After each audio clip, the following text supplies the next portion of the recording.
Good morning, House District 35. It's February 26th, Monday morning. We've been in session a few weeks now and still doing committee work. And I want to give you a quick video update of the bills that I have running through here and everything. But before I do that, just want to give you a little education part of kind of what House District 35 looks like. If you don't remember, House District 35 I represent 5 counties. It's about 1,400 square miles, and the furthest west part's in Perry. It goes all the way to Prue, all the way to the north, Highway 20 to Hominy, and going all the way down to the south to the city of Drumright. And so representing 5 counties, Payne County, Pawnee County, Noble County, Osage County, and Creek County. And so again, House District 35 grew after redistricting and making sure that everybody kind of knew where that's at, and it's still a little new, but love representing House District 35 and giving this update, and hopefully you can reach in, and if there's anything that you want me to update you on and come back with you some later on in the session and you have questions, I'd love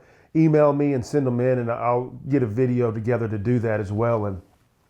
But coming in, and this is the second part of the 59th legislature, and so coming into the second part, our bills from the first session are still alive. So looking back at what I had last session, I still have about 4 bills that are alive, and a couple of them are real important to me, the one being the county road tax credit, which is sitting over there with Senator All has, and I'm really hoping to get that across the finish line, where you can donate directly to a county and get a tax credit, and we can help fund our own roads out there. And so that's a really big one for me last year. Another one was the TSEP bill that's still alive, and Senator Garvin has been working on that and trying to move some things with that. And so I think that's going to come back over here with some changes and amendments.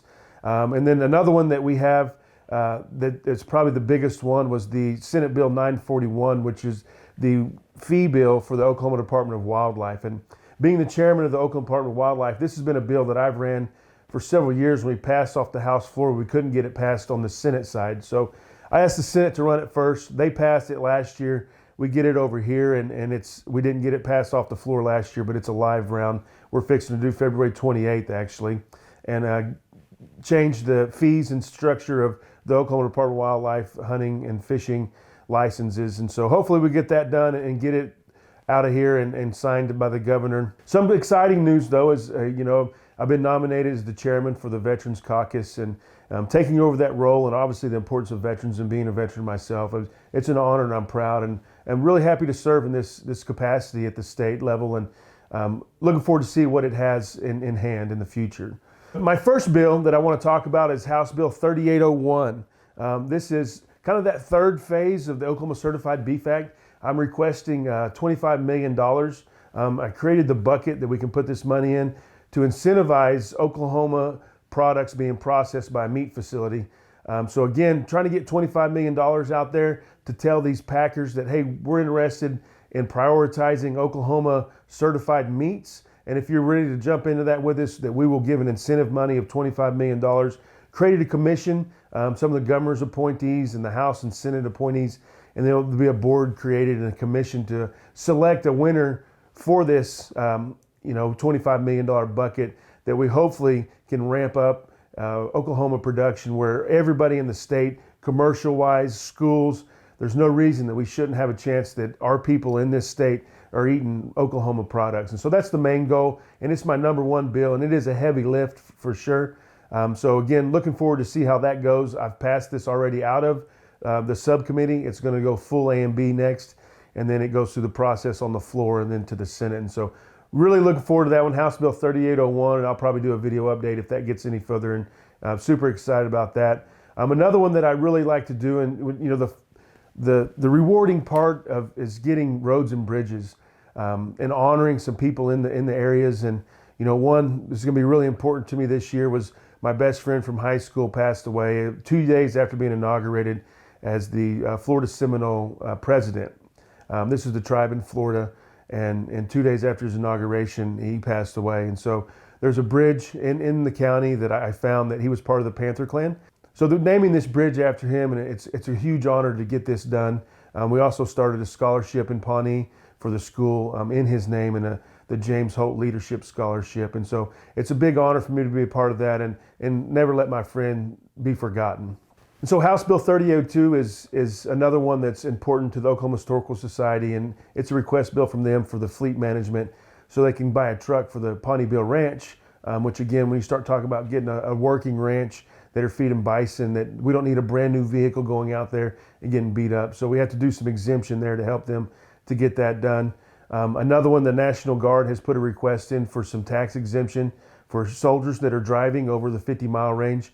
That's a one that I'm carrying this year. Another one that I want to talk about is House Bill 3807, which is an OSBI request bill, and it's trying to get OLRS, which is the Oklahoma Law Enforcement Retirement Services, is needing some more participation in it. They had a lot of retirees that came in, and some of the pay raises kind of messed that pension system up. So the OSBI is trying to get their dispatchers. We're trying to work and get game wardens on the OLRS and a few other entities that are coming in to help strengthen this retirement system. Obviously, knowing how important pensions are and trying to get those running through some of the law enforcement in areas that are needed that aren't high paid. And so the pension system's kind of going away. And one of the benefits of having a low paying job as a public servant was the pension system. It kind of set a lot of that. Not having that is kind of being problematic on getting people to stay at the state. So we're looking at trying to boost some of those pension systems back up. And last but not least, I want to talk about some of the tax cut that we've been hearing a lot about. It's what we got called into special session for. And if you remember last session, we kind of did it a la carte for the Senate. We sent over several tax cut bills, and we were wanting the Senate to pick one. It looks like the Senate just picked one, and they're going to do the food tax cut, which is my least favorite of all the ones, just because there's already so many different taxes on that. It becomes complicated. You're not going to get rid of the city and the county sales tax on food, so it won't look like you're getting anything out of it, but there will be a small portion that's changed. We're hoping the cities and counties don't see this and take advantage of it and just fill that gap of the reduction of the state sales tax on food. So that's why it was probably my least favorite. Obviously, I like the income tax the best, but it don't look like the Senate's going to do that. But it'll be nice to get this tax cut through. I know the governor's looking forward. He said he'll sign any tax cut that gets across his desk. So hopefully this is behind us and we can move forward as far as a state and moving forward with legislation to help the citizens of Oklahoma. All right, House District 35, I appreciate you watching this video. Anything that I can do for you, come see me, email me, call me. If I don't know the problem, I can't help you.